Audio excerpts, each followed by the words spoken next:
दोस्तों नमस्कार। आज के हमारे इस वीडियो में मैं आपको स्टीम वेट इंजेक्शन के बारे में कंप्लीट जानकारी देने वाला हूं। आज का ये वीडियो देखने के बाद स्टीम वेट से जुड़ी हुई कोई भी बात आपके दिमाग में नहीं रहेगी। सारी की सारी चीजें इस वीडियो को देखने के बाद क्लियर हो जाएगी कि ये स्टीम वेट इंजेक्शन कब लगाना चाहिए, कब नहीं लगाना चाहिए, कितना लगाना चाहिए, सारी चीजें हम क्लियर करेंगे। मेरे हाथ में भी आप देख रहे हैं, यह है स्टीम वेट इंजेक्शन जो कि वेलकॉन कंपनी का है। और इसको अगर मैं खोल करके देखूं तो यहां ये 30 ml का मेरे हाथ में है। तो 30 ml का कुछ यूं इस तरीके का यह दिखेगा, आप देख पा रहे हैं। ये इसका कलर है, ये देखिए, ये इस तरीके का आपको देखने को मिलेगा। तो मैं कंप्लीट बात अगर करूं तो कंप्लीट बातें अगर करते हैं वो मुझे देना, तो हम आपको सारी की सारी जानकारी आज दे देते हैं स्टीम वेट। तो देखिए, पहले मैं नाम लिख लेता हूं स्टीम वेट, ताकि इसकी पूरी डिटेलिंग आपके लिए की जा सके। हम बात करेंगे आज इस स्टीम वेट इंजेक्शन की।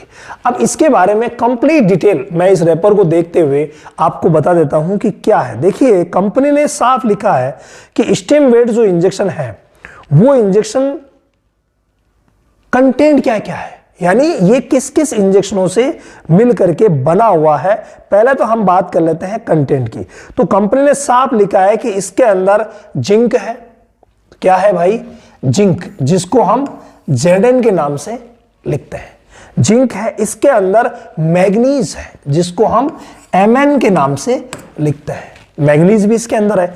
इसके अलावा इसके अंदर सेलेनियम भी है भाई, सेलेनियम। तो सेलेनियम भी इसके अंदर रखा गया है। और इसके बाद इसके अंदर कॉपर भी है। तो ये चार तत्वों से मिलकर के बना हुआ है, जो कि चारों तत्व मिनरल है, यानी मिनरल है। अब एक नॉर्मल इंजेक्शन की तरफ देखें तो भाई जो उसमें कंटेंट है उसी के हिसाब से तो वो काम करेगा। भाई जो कंटेंट है वही तो काम करेगा, यानी कि ये जिंक का काम भी करेगा, मैग्नीज का काम भी करेगा, सेलेनियम और कॉपर का काम भी करेगा। अगर इनको डिटेल से लें तो जिंक का काम हम इस इंजेक्शन के लिए कहां कहां लेंगे वो मैं बीमारियां बता दूंगा। मैग्नीज, सेलेनियम, कॉपर, यानी इन चारों का जो कॉम्बिनेशन है ना, वो कॉम्बिनेशन हम किन किन बीमारियों में यूज करेंगे डिटेल से आपको बताऊंगा। लेकिन पहले इसके रेपर की ही बात कर लेते हैं। कंपनी ने लिखा है कि वेटनरी स्टीम वेट ये इंजेक्शन है और चिलेटेड मल्टी मिनरल इंजेक्शन है। मल्टी मिनरल, देखो इस बात को आप थोड़ा सा गौर करना। मल्टी मिनरल, ये मल्टी मिनरल क्या होते हैं? मल्टी मतलब बहुत सारे, और मिनरल मतलब मिनरल्स, यानी मल्टी मिनरल इंजेक्शन है। इसमें 1 2 3 4 ये मिनरल इसमें मिले हुए हैं, इसीलिए इसको मल्टी मिनरल इंजेक्शन कहा गया है। तो ये रेपर नंबर 2 हो गया। इसके 2 रेपर तो इसके फिनिश हो गए। अब मैं लेता हूं तीसरे रेपर को, जहां पर लिखी हुई है इसकी डोज। तो भाई इसका कंटेंट, सॉरी पहले कंटेंट ले लेते हैं, डोज में आपको बाद में बता दूंगा। तो अगर हम स्टीम वेट के कंटेंट की बात करें, इसको थोड़ा सा हम छोटा कर देते हैं। तो अगर हम स्टीम वेट के कंटेंट की अगर बात करें, ये जो हमारा पहली स्लाइड थी उसको मैं यहां रख रहा हूं, ठीक है, ताकि आपको याद रहे। तो कंटेंट में क्या है? Zinc 40 mg। भाई यहां रखने से काम नहीं चलेगा, इसको वापस लाना ही पड़ेगा, क्योंकि कंटेंट जो है वो एक बार के लिए देख ही लेते हैं। तो देखो, जिंक इसमें 40 mg है। मैं बात कर रहा हूं पर ml की, यानी 1 ml में क्या क्या कंटेंट है। जिंक है भाई 40 mg, कितना आया? 40 mg पर ml जिंक है। अगर मैग्नीज की बात करें तो 10 mg है, ठीक है। और अगर हम सेलेनियम की बात करें तो वो भी इसमें है, मैग्नीज 10 mg हो गया। कॉपर है वो इसमें 15 mg है, और सेलेनियम इसमें 5 mg है, ठीक है। तो सेलेनियम कितना है भाई? 5 mg। और कॉपर इसमें कितना है? कॉपर है 15 mg। ये कंटेंट बताया गया है कंपनी के द्वारा कि 1 ml में, यानी ये कितना है? प्रति 1 ml, यानी 1 ml में इतनी सारी चीजें। जिंक 40 mg है, और मैग्नीज, सेलेनियम और कॉपर, इसके हिसाब से इसमें सारी चीजें हैं। अब देखिए नीचे लिखा हुआ है डोजेस एंड एडमिनिस्ट्रेशन, ये आप लोगों के लिए बहुत ज्यादा जरूरी है। हालांकि देखिए डोज में थोड़ा सा बदलाव किया जा सकता है, as a directed by the veterinarian लिखा हुआ है। इन वेटनरियन इन पशु चिकित्सक अपने हिसाब से निर्धारित करते हैं। यहां पर लिखा हुआ है use only cattle by SC और आईएम यूज, यानी कंपनी कह रही है कि इसे आप सब क्यूटिनियस लगा सकते हैं, यानी एससी मतलब चमड़ी में लगाया जा सकता है, और इसे आईएम भी लगाया जा सकता है, यानी दोनों रूट से यहां पर इसको प्रीफर किया गया है कि दोनों रूट से लगाया जाता है। लेकिन इसका इस्तेमाल जब सब क्यूटिनियस किया जाता है तब ये पॉइजनिंग कम करता है। ये पॉइजनिंग क्या मैटर है आगे मैं आपको बताऊंगा। तो देखिए इसके अलावा डोज जो दी गई है वो दी गई है कि अगर आप काप में इस्तेमाल कर रहे हैं, भाई ये डोज वाला जो मैटर है ना बहुत बड़ा है। तो चलिए इसको हम यहां से लेते हैं कि अगर आप काप में इस्तेमाल कर रहे हैं जो कि 0 to 1 ईयर यानी 1 साल से छोटे काप में अगर आप इस्तेमाल कर रहे हैं तो 1 ml 50 kg बॉडी वेट पर लगाइए। देखिए 1 ml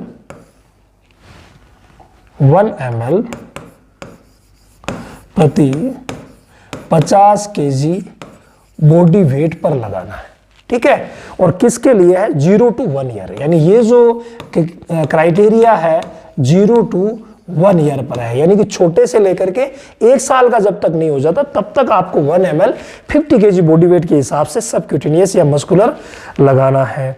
इसके बाद आपका अगर कैटल 1 to 2 ईयर है तो 1 ml 75 kg। ये देखिए यहां पर अलग अलग वेरिएशन कंपनी ने लिखी है, तो मैं जैसे जैसे लिख रहा हूं आप भी लिखते जाइए ताकि आपको इस इंजेक्शन को समझने में कोई दिक्कत नहीं होगी। तो 1 ml 75 kg बॉडी वेट किन के लिए है, जो 1 साल से 2 साल तक यानी 1 to 2 ईयर का जो है उनको आप 75 kg पर 1 ml लगा सकते हैं। अब जो 2 साल से बड़े हैं, देखो डोज का विशेष ध्यान रखिएगा, क्योंकि ऐसे इंजेक्शन जो टॉक्सिसिटी करते हैं उनमें डोज अगर थोड़ी बहुत भी इधर उधर हुई ना तो मामला खराब हो जाता है। तो इसीलिए डोज का पूरा ध्यान रखिएगा। और डोज जो है वो है आपके 2 साल से जो ऊपर है उनके लिए यहां पर डोज दी गई है 1 ml प्रति 100 kg बॉडी वेट। अब आप अगर 2 साल से ऊपर वाले को लगा रहे हैं तो इसी डोज को आपको इस्तेमाल करना है।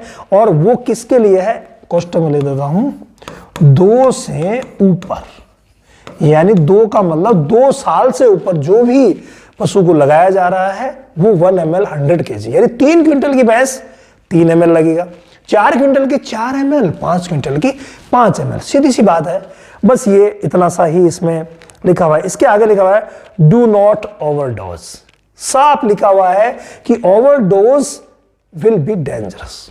तो प्लीज डोज को याद कर लीजिए, लिख लीजिए, स्क्रीनशॉट ले लीजिए, मैं दूर हट जाता हूं, स्क्रीनशॉट ले लीजिए, इसको आपको इसी डोज में फॉलो करना रहेगा, बहुत ज्यादा जरूरी है ये चीज। और इसके बाद लिखा हुआ है कि स्लाइट मतलब हल्का, लोकल रिएक्शन में ओक्योर, यानी कि लोकल रिएक्शन हल्का सा हो सकता है। तो भाई यहां पर कंपनी तो कह रही है लोकल रिएक्शन, जबकि ये 3 से 5% तक टॉक्सिसिटी भी कर सकता है, हल्की सी होती है कई बार। तो उसके लिए भी अपने आप को तैयार रखें और टॉक्सिसिटी जो एंटीडोट्स होते हैं टॉक्सिसिटी के वो अपने पास रखें ताकि कभी भी कोई समस्या ना हो। इसके अलावा विड्रॉल पीरियड में कंपनी बता रही है कि मिल्क में बिल्कुल भी नहीं है, तो दूध में भी बिल्कुल भी नहीं है। इसके अलावा बताया जा रहा है कि स्टोर आप किस में करेंगे, स्टोर करेंगे 25 डिग्री सेंटीग्रेड, यानी रूम टेम्परेचर पर आराम से इसको स्टोर किया जा सकता है, सनलाइट से इसको बचाना है। इसके बाद जो बात लिखी गई है वो है भाई शेड्यूल H1 ड्रग, यानी शेड्यूल H के अंतर्गत आती है। इस ड्रग को भी सिर्फ और सिर्फ रजिस्टर्ड वेटनरी प्रैक्टिशनर ही यूज कर सकते हैं, हर कोई इसे यूज नहीं कर सकते, पशुपालक इसे यूज नहीं कर सकते, बहुत खतरनाक है। तो ये सिर्फ और सिर्फ पशु चिकित्सक की देखरेख में या पशु चिकित्सक के द्वारा ही इस्तेमाल किया जाए, ये कंपनी ने विशेष यहां पर लिखा है। इसके अलावा जो अगला रेपर कंपनी ने दिया है उसमें डायरेक्टली इन्होंने दे दी है रेट कि भाई ये जो 30 ml का अभी आ रहा है जो कि 7/2024 में एक्सपायर होने वाला है वो 500 रुपए का आ रहा है, 30 ml 500 रुपए। ये इस हिसाब से है, तो आराम से इकोनॉमिक है, कोई दिक्कत नहीं है, इजीली यूज किया जा सकता है, कोई ज़्यादा परेशानी नहीं क्योंकि डोज कम है। तो ये चीज़ें हमें कंपनी ने बताई है। अब इसके इस्तेमाल की अगर हम बात करें कि पशु चिकित्सक इसको कहाँ कहाँ इस्तेमाल करते हैं, तो वो बात भी मैं आपको क्लियरली बता देता हूं कि इसका इस्तेमाल कहाँ कहाँ किया जाता है। देखिए, स्टीम वेट का इस्तेमाल सबसे प्रमुख जो होता है ना भाई, वो होता है जो भी पशु हीट में नहीं आ रहा है, जिसको हम एनेस्ट्रस बोलते हैं। तो जो एनेस्ट्रस के शिकार है पशु, हीट में नहीं आ रहा है, बहुत कुछ दे दिया, हीट में नहीं आ रहा, तो भाई इसका इस्तेमाल करने से हीट में आ सकता है। इसके अलावा रिपीट ब्रीडिंग, यानी हीट में तो आ रहा है साहब, लेकिन बार बार रिपीट हो रहा है, रिपीट ब्रीडर बन गया है, बार बार रिपीट हो रहा है, इनफर्टिलिटी की तरफ जा रहा है, यानी बांझपन की। और कई बार तो बांझपन के जो पशु है उनको भी इस इंजेक्शन से रिकवर किया जा सकता है।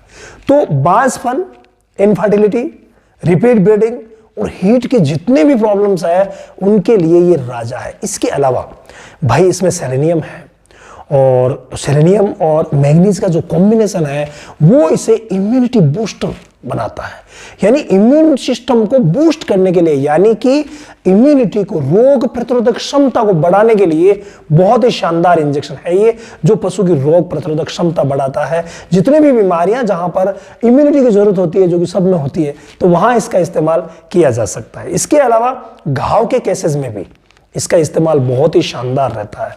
जहां पर भी वाउंड के केस है इसका इस्तेमाल किया जा सकता है। चर्म रोग में, यानी स्किन डिजीजेज में इसका इस्तेमाल किया जा सकता है। खून की कमी कहीं पर भी हो गई है, खून की कमी, वीकनेस, कमजोरी, तो वहां पर भी इसका इस्तेमाल किया जा सकता है। इसके अलावा मिल्क बढ़ाने के लिए, मिल्क इंक्रीज करने के लिए, कई बार क्या होता है बहुत सारी चीजें दे दी जाती है, दूध नहीं बढ़ता, तो दूध बढ़ाने के लिए भी इसका इस्तेमाल किया जाता है। थनैला, थनैला रोग में भी ये बहुत अच्छा काम करता है। कई बार जो गैंग्रीनिस हो जाते हैं, या जब थनैला बहुत ज्यादा हो जाता है या बार बार हो रहा है, तो ऐसी कंडीशन में भी इसका इस्तेमाल बहुत ही कारगर सिद्ध होता है। इसके अलावा कई बार आपने देखा होगा डिसकलरिंग हो जाती है, रंग जो है वो पशु का बदल जाता है, तो उसके लिए भी इस्तेमाल किया जा सकता है। इसके अलावा अगर पेट में कीड़े बार बार पड़ रहे, बार बार आप डिवॉर्मिंग करवा रहे हैं लेकिन रिजल्ट नहीं मिल रहा, उस कंडीशन में भी इसका इस्तेमाल आराम से किया जा सकता है। बस ध्यान किसका रखना है, ध्यान रखना है आपको टॉक्सिसिटी का। बार बार कोई पशु बीमार हो रहा है, एक ही बीमारी बार बार हो रही है, तो थनैला ही नहीं किसी भी बीमारी में यूज किया जा सकता है, लेकिन टॉक्सिसिटी का ध्यान में रखते हुए आपको यूज करना रहता है। रिपीट की अगर हम बात करें कि कितने दिन से रिपीट किया जा सकता है, तो भाई इसको रिपीट करने की जरूरत नहीं है, सिंगल डोज है, लेकिन इसको रिपीटेशन अगर देखा जाए तो विटामिन, जितने भी मिनरल है उनकी कमी कितनी है, बस उसी के हिसाब से रिपीट किया जाता है। कई बार 7 दिन से भी करते हैं, तो 15 दिन से भी करते हैं, तो महीने से भी रिपीट किया जा सकता है। ये पशु चिकित्सक खुद निर्धारित करते हैं कि आखिर कमी है कितनी है, कौन से मिनरल की कमी है, उसके हिसाब से ही इसे रिपीट किया जा सकता है। इसके अलावा टेम्परेचर की जो बात है वो भी पशु चिकित्सक पर डिपेंड करती है कि किस कंडीशन में इसका इस्तेमाल किया जाए। बहुत सारी ऐसी वायरल बीमारियां हैं जहां पर ये वरदान के रूप में काम करता है, तो कहीं कहीं इसका इस्तेमाल नहीं भी, कम भी होता है। तो किसी अन्य वीडियो में और हम डिटेल से इसके बारे में जानेंगे। तो बहुत सारी जानकारियां स्टीम वेट के बारे में आज के इस वीडियो में दी गई है, तो आप सभी प्लीज ध्यान दें, रजिस्टर्ड प्रैक्टिशनर्स जो है उनकी उपस्थिति या उनकी सलाह से इस्तेमाल करना होता है, ये विशेष ध्यान दें।